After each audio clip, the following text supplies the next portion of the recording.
আসসালামু আলাইকুম রহমতুল্লাহি ওবরকাতুহু। সম্মানিত দর্শক, বাংলাদেশের রাজনৈতিক অবস্থা, এখানে কাউকে সমর্থন দেওয়া কিংবা কাউকে ক্ষমতাচ্যুত করা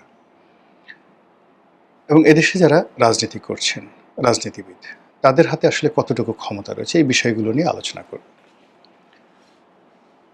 আপনারা জানেন যে এই বিএনপি ক্ষমতা আসার আগে খুব জনপ্রিয় একটা স্লোগান ছিল, দিল্লি না, পিন্ডি না, ঢাকা ঢাকা ঢাকা, এরকম একটা কথা।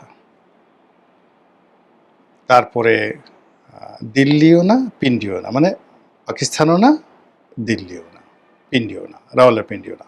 পিন্ডি তো এখন নাই, এখন সেটা ইসলামাবাদে চলে আসছে, কিন্তু ওইভাবে বলার চেষ্টা করল। আরেকটা স্লোগান ছিল, সবার আগে বাংলাদেশ, বাংলাদেশ ফার্স্ট। আরেকটা স্লোগান ছিল, আই হ্যাভ এ প্ল্যান। এরপর ওটা চলে গেল, উই হ্যাভ এ প্ল্যান।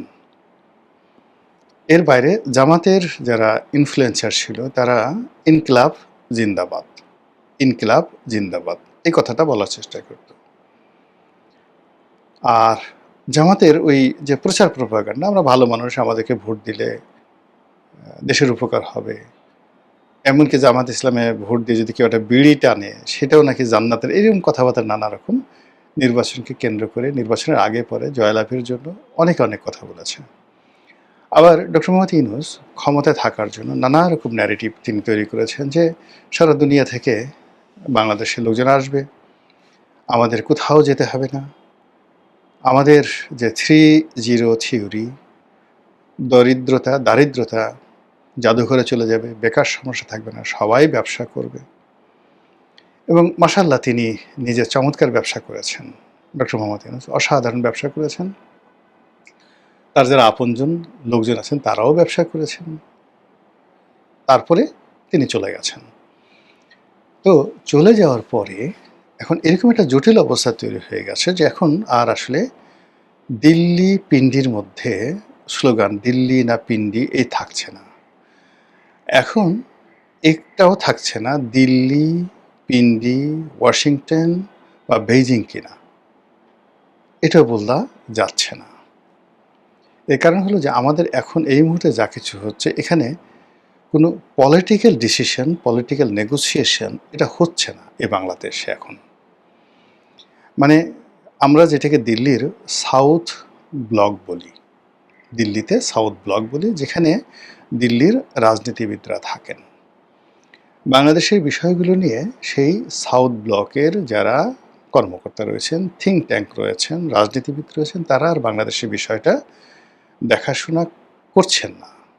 বাংলাদেশের বিষয়টা দেখাশোনা করছে, আমরা বাংলাদেশে যেটিকে উত্তরপাড়া বলি, তো সেখানে তাদের যে মিলিটারি ইন্টেলিজেন্স রয়েছে, তাদের যে নিরাপত্তা বিভাগ রয়েছে, নিরাপত্তা বিশ্লেষক রয়েছে অজিত দোভাল, তিনি তার সঙ্গে সঙ্গে তাদের বিদেশের মাটিতে যে সকল কমব্যাট চালানো হয়, অপারেশন চালানো হয় রয়ের মাধ্যমে, মোসাদ, সিআইএ, এই প্রতিষ্ঠানগুলো বিদেশের মাটিতে যখন কোনো সামরিক অভিযান পরিচালনা করে, গুপ্ত হত্যা করে, অপারেশন পরিচালনা করে, যে কমব্যাট পরিচালনা করে, এটি তখন আর রাজনীতিবিদদের হাতে থাকে না। রাজনীতিবিদরা এটা জানেই না। রাজনীতিবিদরা তাদের যে টোটাল যে ফাইলগুলো, সেই ফাইলগুলো তারা তাদের ডিফেন্স মিনিস্ট্রিতে চলে যায়। এমনকি এমন কতগুলো গুরুত্বপূর্ণ থাকে যে তাদের ডিফেন্স মিনিস্টার, যেমন ভারতের এমন অনেক গুরুত্বপূর্ণ বিষয় আছে যেগুলো অজিত দোভাল জানেন, কিন্তু প্রতিরক্ষামন্ত্রী রাজনাথ সিং জানেন না। আবার পাকিস্তানের অনেকগুলো বিষয় রয়েছে যেগুলো সেনাপ্রধান জানেন, অসীম মুনির জানেন, কিন্তু প্রধানমন্ত্রী জানেন না। এবং এইটা যে কতটা গুরুত্বপূর্ণ, এটা আবুল মনসুর আহমদের আমার দেখা রাজনীতির যে 40 বছর, সেই বইতে তিনি খুব চমৎকারভাবে বর্ণনা করেছেন। তিনি অল্প কয়েকদিনের জন্য ভারপ্রাপ্ত প্রধানমন্ত্রী ছিলেন, যখন হোসেন সৈয়দ সোহরাওয়ার্দী আমেরিকাতে গিয়েছিলেন, বেশ কিছুদিনের জন্য তাকে ভারপ্রাপ্ত প্রধানমন্ত্রী করা হয়েছিল। ঠিক ওই সময়টাতে তিনি যখন কিছু সামরিক গুরুত্বপূর্ণ নথি দেখতে চাইলেন, স্থাপনা দেখতে চাইলেন, তখন তাকে জানানো হলো যেটা আপনি তো দূরের কথা, নির্বাচিত প্রধানমন্ত্রী, তাকেও জানানো হয় না, এবং এই সমস্ত জায়গাতে কখনো রাজনীতিবিদদের ঢুকে দেওয়া হয় না। ইট ইজ অ্যাবসলিউটলি মিলিটারির বিষয়। এই কথাটা উনি লিখে গেছেন। তো তদ্রূপ আমাদের বাংলাদেশেও অনেক কিছু বিষয় আছে যেগুলো আসলে অ্যাবসলিউটলি সামরিক বিষয়, যেটা প্রধানমন্ত্রীকেও জানানো হয় না। আবার ভারতও আছে, পাকিস্তান আছে এবং আমেরিকাতেও আছে। এখন বাংলাদেশের যে বিষয়গুলো আছে এই মুহূর্তে, বাংলাদেশের বিষয়গুলো আছে সেটা পলিটিক্যাল সলিউশন বা পলিটিক্যাল যে মানে ইনফ্লুয়েন্স, এই ইনফ্লুয়েন্সের পর্যায়ে নেই। যখন একটা রেজিম চেঞ্জ হয়, যেমন বাংলাদেশের শেখ হাসিনার যে রেজিমটা চেঞ্জ হয়েছে, এই রেজিমটা চেঞ্জ হওয়ার পিছনে জো বাইডেন বা তাদের পররাষ্ট্রমন্ত্রী যারা ছিলেন তাদের ভূমিকার চাইতে এখানে যেটা বন্ধ করা হয়েছে রিসেন্টলি সেটা হলো তাদের একটা প্যাসিফিক কমান্ড ছিল, ইন্দো প্যাসিফিক কমান্ড। তো সেই ইন্দো প্যাসিফিক কমান্ডের নেতৃত্বে যারা মিলিটারি বিশেষজ্ঞ ছিলেন তারা এটা হ্যান্ডেল করবে। যদি ডিপ স্টেট, পাকিস্তানও ঠিক সেম ঘটনা ঘটেছে, অর্থাৎ ইন্দো প্যাসিফিক কমান্ড থেকে সেটা আসছে। ইন্দো প্যাসিফিক কমান্ডের সঙ্গে সরাসরি পেন্টাগনের যোগাযোগ, আর পেন্টাগনেরই একটা অংশ হলো সিআইএ।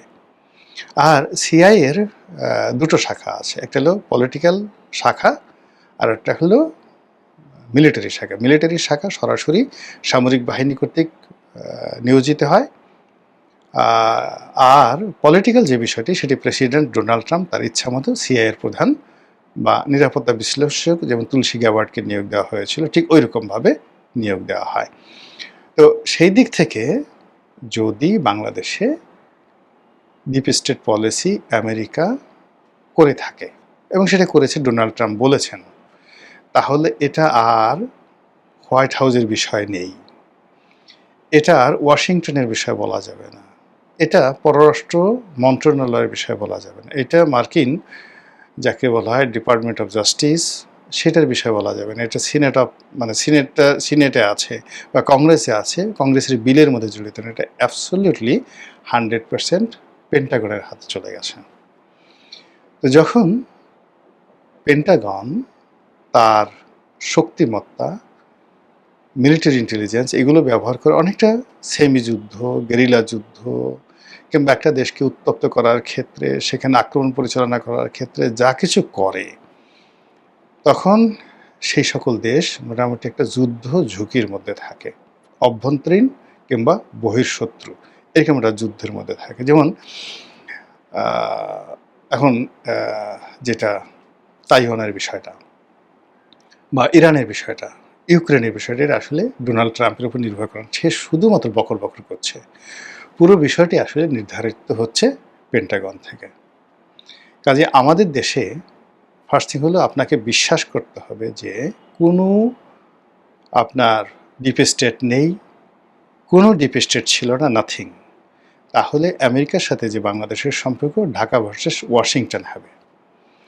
আর যদি এখানে ডিপ স্টেট থাকে তাহলে আপনি বলবেন Dhaka versus Pentagon, Dhaka versus, এর বাইরে কোনো দাড়ি কমা সেমিকোলন কিচ্ছু নেই।